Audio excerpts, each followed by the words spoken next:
Welcome to our channel. నేను మీ లక్ష్మణ్. ప్రస్తుతం అంతా పాటున్నారు స్మితా కృష్ణమూర్తి గారు. మేడం నమస్తే. నమస్తే అండి. కేరళ భూలోక స్వర్గం అంటారు.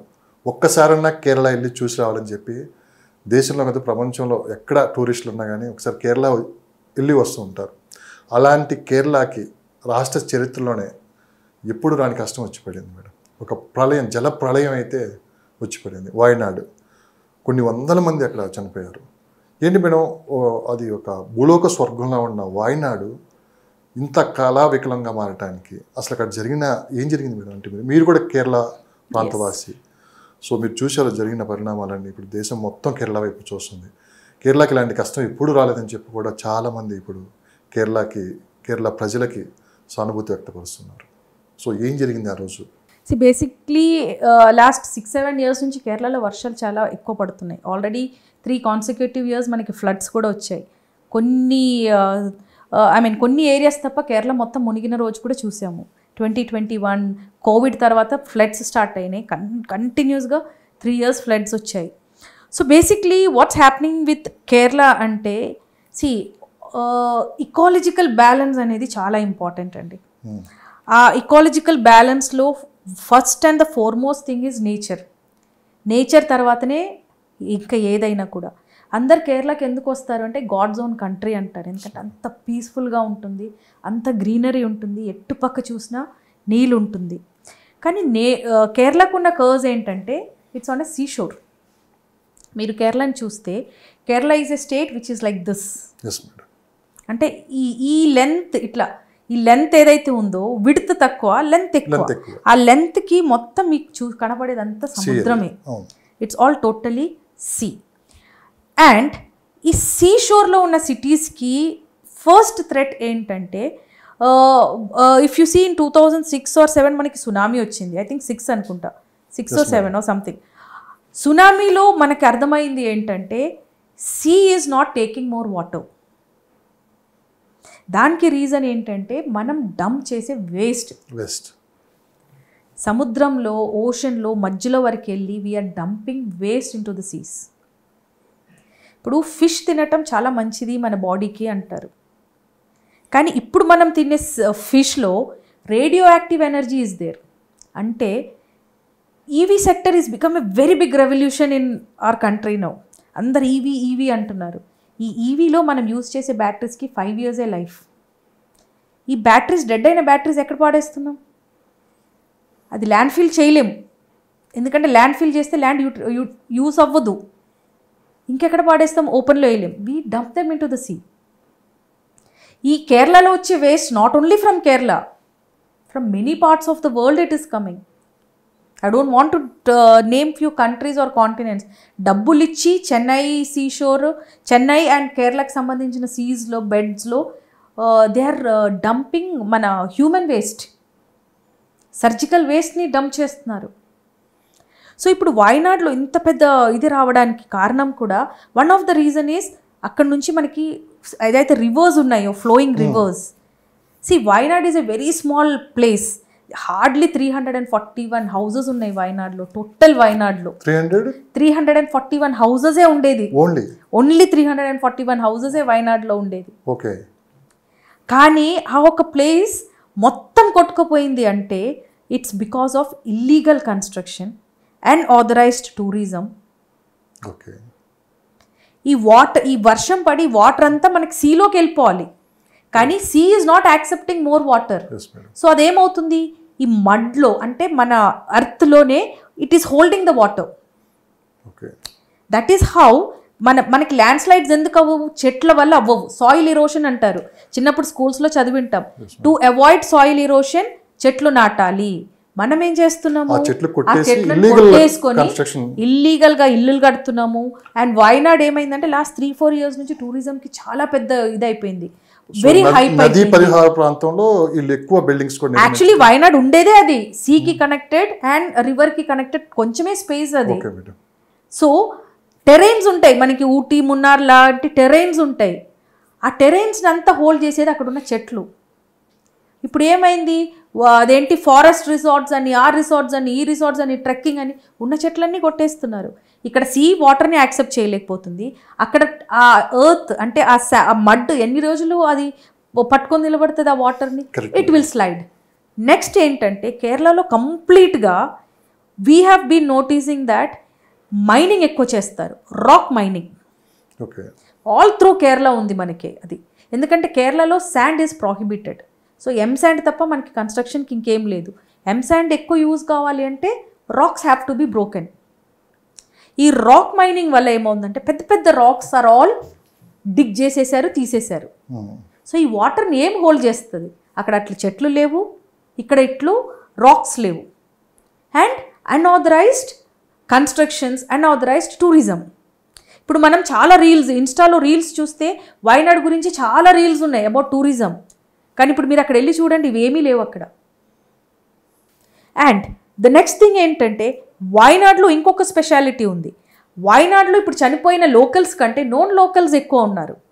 అక్కడ టీ ఎస్టేట్లో పనిచేయడానికి వచ్చిన వాళ్ళు, అక్కడ టూరిజం చూడడానికి వచ్చిన వాళ్ళు, వీళ్ళే ఎక్కువ మంది చనిపోయారు. ఎందుకంటే they doesn't know the nature of the soil there, they doesn't know the nature there, they doesn't know the ecological balance there. So ఇప్పుడు ఎఫెక్ట్ అయిన వాళ్ళు, బయట నుంచి వచ్చిన వాళ్ళు చాలామంది ఎఫెక్ట్ అయ్యారు. కొంతమంది ఫారినర్స్ ఇరుక్కుపోయారు, వాళ్ళ బాడీస్ కూడా దొరకట్లేదు. అండ్ ఈ 1 day నుంచి ఐ థింక్ నిన్నటి నుంచి కొంచెం వర్షాలు తక్కువ అయినాయి. వెన్ దే ఆర్ డిగింగ్ పార్ట్స్లో బాడీస్ బయటకు వస్తున్నాయి. మీరు చెప్తుంటే చాలా ఆశ్చర్యంగా ఉంది మేడం. అంటే వాయనాడులో మీరు చెప్పిన కేవలం 341 బిల్డింగ్స్ మాత్రమే అక్కడ ఉన్నాయి. ఇప్పుడు కేవలం ఎన్ని మిగిలాయి మేడం అక్కడ? అక్కడేం లేవండి ఇప్పుడు. అదేదో కొన్ని గవర్నమెంట్ స్కూల్స్ అవి తప్ప ఇంకేం లేవు అక్కడ. Almost all washed out. అక్కడ ఉన్నా కూడా సగం ఇల్లు పోయి అలాగా ఉన్నాయి అక్కడ. మొత్తం complete Wayanad is got washed out. ఆ రోజు నైట్ అసలు ఏం జరిగిందండి? మీరు హెవీ రైన్స్, మీకు ఫ్రెండ్స్ ఉంటారు నాకు తెలిసి మీది Kerala. yes heavy rains, people couldn't escape. అది ఏమైందంటే రాత్రి వాళ్ళు పడుకొని లేచే లోపే మొత్తం ఆల్మోస్ట్ సగం కంటే ఎక్కువ ఒకేసారి ఫ్లడ్ వచ్చేసింది. ఒకటేసారి. ఎందుకంటే ల్యాండ్ స్లైడ్స్ తో పాటు ఓన్లీ వాటరే కాదు మీకు అక్కడ, పెద్ద పెద్ద రాక్స్, ల్యాండ్స్, చెట్లు, బ్రిడ్జ్లు కొట్టుకుపోయినాయి. బికాస్ టెరైన్స్ అలా ఉంటాయి అక్కడ, అప్ అండ్ డౌన్స్ ఎక్కువ ఉంటాయి. సో ఒక్కసారి ఒక్క సైడ్ నుంచి ట్రీస్ అన్ని అప్రూట్ అవటం స్టార్ట్ అయిందంటే ఒకదాని తర్వాత ఒకటి. So this is a natural calamity. మనం వైనాడ్, ఇడుకి ఇవన్నీ ల్యాండ్ స్లైడ్స్ కి చాలా ఫేమస్ అండి. Even Coorg also has this. Coorg కూడా చాలా ప్లేసెస్ లో ల్యాండ్ స్లైడ్స్ జరిగినట్టు ఉన్నాయి దీని ముందు. సో బేసిక్ థింగ్స్ ఏంటంటే alert. When government gives you red alert, మీరు చేయాల్సింది ఏంటంటే రెస్పాన్సిబుల్గా మీరు అక్కడ నుంచి ఆ ప్లేస్ వెకేట్ చేసుకొని వెళ్ళాలి. ఇప్పుడు నేను అన్నట్టు అక్కడ చాలా అవుట్ స్టేషన్ వాళ్ళే చనిపోయారు. ఎందుకంటే లైట్ తీసుకున్నారు. అరే ఫ్లడ్సా ఎంత ఉంటుంది మహా అంటే మనం ఇంతవరకు మునుగుతాం అనుకున్నారు. కానీ you cannot challenge the nature. ఆ నేచర్ అది ఎంత బ్యూటిఫుల్గా ఉంటుందో అంతే భయంకరంగా ఉంటుంది. You can never challenge the nature. ఇప్పుడు మేము అగ్రీ ల్యాండ్స్ కొనుక్కోండి, ప్లాటింగ్ ఎందుకు ఇంత చేయొద్దు అని, ఎందుకు సేవ్ అర్త్, సేవ్ నేచర్ అని చెప్తున్నాము? ఎందుకంటే రేపు ఫ్యూచర్ అందరిది ఇదే పరిస్థితి. ఇప్పుడు హైదరాబాద్ ఇంత డివాస్టేటింగ్గా పెరుగుతుంది, 2 వర్షాలకి మొత్తం మునిగిపోతున్నాము. సో మనకు బేస్గా ఉండేది is nature. Nature is free. అలా అని దాన్ని అందరు అడ్వాంటేజ్ తీసేసుకుంటున్నారు. కానీ nature when it gives it back మనం ఎక్స్పెక్ట్ చేయని విధంగా ఇచ్చేస్తుంది. పరిస్థితి ఈ విధంగా ఉంటే భవిష్యత్తు ఊహించుకుంటే చాలా భయానకరంగా. చాలా క్రౌడ్ పెరిగే కొద్దీ ఇష్యూస్ కూడా పెరుగుతాయండి. ఎప్పుడైనా 10 మంది ఉండాల్సిన చోట 12 మందిని అకమిడేట్ చేస్తుంది. అది 22 మందిని అకమిడేట్ చేయాలంటే it is very difficult. Wayanad లాంటి ప్లేసెస్ అంతా వర్జిన్ ప్లేసెస్ అవి. దాన్ని అన్టచ్డ్గా వదిలితే దట్ ఈస్ బ్యూటిఫుల్. బట్ అది టూరిజం ఎక్కువ అయ్యి, మైనింగ్ ఎక్కువ అయ్యి, you know I mean properly talking about Kerala మొత్తం మైనింగ్ ఈజ్. అక్కడ అసలు రాక్స్ లేవు. మీకు అక్కడ రాక్స్ చూడాలంటే it's all coming from Coimbatore and Chennai areas. So అలాంటి ఒక సిచ్యువేషన్కి తీసుకొచ్చాం మనం. సో ఇప్పుడు ఇంకా ఐ థింక్ నేను అనదర్ 5-6 years ఇలానే ఫ్లడ్స్ వస్తూ పోతే కేరళలో Kerala sea is covering a part of Kerala now. Sea పైకి వస్తూ ఉంది. అంటే ఎవ్రీ ఇయర్ 0.1%, 0.2% కేరళ అట్లా సముద్రంలో కలిసిపోతూ ఉంది. So that is the future అండి. If you don't save nature, nature will not save you. అంటే ప్రభుత్వం ఎలాంటి చర్యలు తీసుకోవట్లేదండి మీరు? ప్రతి ప్రభుత్వానికి డబ్బులు కావాలి అండి. డబ్బుల కోసం any government will do anything. ఇంత రాక్ మైనింగ్ జరిగినప్పుడు why the government didn't stop? Red alert ఇచ్చినప్పుడు why the government didn't send authorities there? ఇప్పుడు ఆర్మీ వాళ్ళని పంపించారు. కానీ when they predicted so much of rains, అక్కడ ఫస్ట్ నుంచి అక్కడ ఉండాల్సిందే, వెకేట్ చేపియాల్సిందే. Forcibly they would have done it. అంత అందమైన వాయిన్ ఇప్పుడు చూస్తుంటే ఎలా అనిపిస్తుంది? సార్ కేరళ గురించి చూస్తే, కేరళ గురించి చెప్తే, Kerala is a very beautiful place. అది ఎక్కడ ఏది చిన్న ఇది జరిగినా కూడా ఇట్స్ వెరీ హార్ట్ బ్రేకింగ్. ఎందుకంటే మనకి ఇక్కడ అంత నేచర్ లేదు. కానీ మనం అక్కడ వెళ్తే ఇయర్లీ మనం వెళ్ళేది 1 day 2 days 3 days కంటే ఎక్కువ ఎవరు ఉండరు. కానీ ఆ 3 days we are making memories.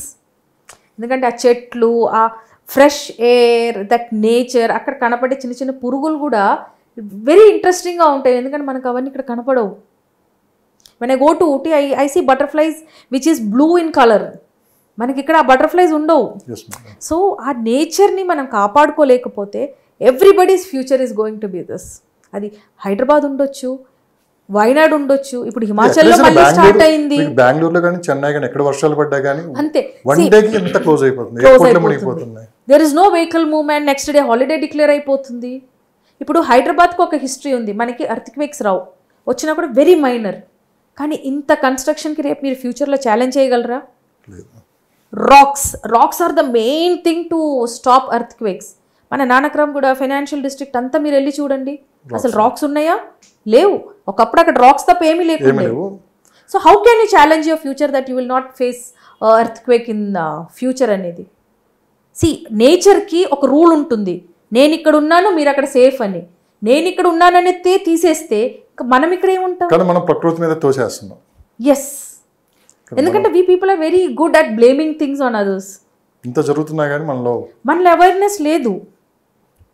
Kerala లాంటి ప్రళయాలు భవిష్యత్తులో చూడాల్సి వస్తుంది. ప్రకృతిని కాపాడకపోతే. Yes, nature is God. మనం రోజు టెంపుల్కి వెళ్తాం, ఇంట్లో పూజ చేస్తాం. దాంతోపాటు నేచర్ని కాపాడుకోవాల్సింది is every person's responsibility. Real estate పెంచుకోండి. రియల్ ఎస్టేట్ ఎన్నడూ లేని విధంగా ల్యాండ్స్కేప్స్ ఇప్పుడే ఎక్కువ జరుగుతున్నాయి. మీరు గమనించారో లేదా, లాస్ట్ 10 years నుంచి మీరు చూడండి. అంతకుముందు అంటే ఎక్కడ మనం పెద్దగా దీని గురించి వినేవాళ్ళం కాదు. ఈ ల్యాండ్స్కేప్స్ జరగడం కూడా రీసెంట్గానే జరుగుతున్నాయి ఎక్కువ. ఏంటి మేడం ఇదేమన్నా? పాపులేషన్ పెరుగుతూ ఉందండి. పాపులేషన్ పెరగటం మొత్తం. ఇంకొకటి అన్ఆథరైజ్డ్ కన్స్ట్రక్షన్స్ చాలా హెవీగా చేస్తున్నారు. That is the main reason. Unauthorised constructions. ఇప్పుడు భూమికి ఎంతైతే వెయిట్ యాక్సెప్ట్ చేయగలుగుతుంది అంతే కట్టాలి మనం. సో దానికి బియాండ్ అయిపోతే definitely nature will revert back. ప్రజల్లో కూడా మార్పు రావాలి 100%. ఏ విషయంలోనైనా ఫస్ట్ మార్పు రావాల్సింది ఈజ్ వీ హ్యూమన్ బీయింగ్స్. ఎందుకంటే దేవుడు సృష్టిలో వీ హ్యావ్ గాట్ ఇంటెలిజెన్స్. దేవుడు హ్యూమన్ బీయింగ్స్ మాత్రమే బ్రెయిన్ అనేది ఇచ్చారు. దేవుడి మీద నెట్టేయకుండా మన బాధ్యతగా మనం ముందుకెళ్తే, సోషల్ రెస్పాన్సిబిలిటీ తీసుకుంటే భవిష్యత్తులో ఇలాంటి జరగకుండా ముందు జాగ్రత్తగా తీసుకోవాల్సిన చర్యలు కింద తీసుకుంటే ఇంత పెద్ద నష్టం అయితే జరగదు. అది ప్రజల్లో అయితే మార్పు రావాలి. ప్రజల్లో 100% మార్పు రావాల్సింది 1% నుంచి 100% it is in the common public. Thank you madam. Thank you. Thank you.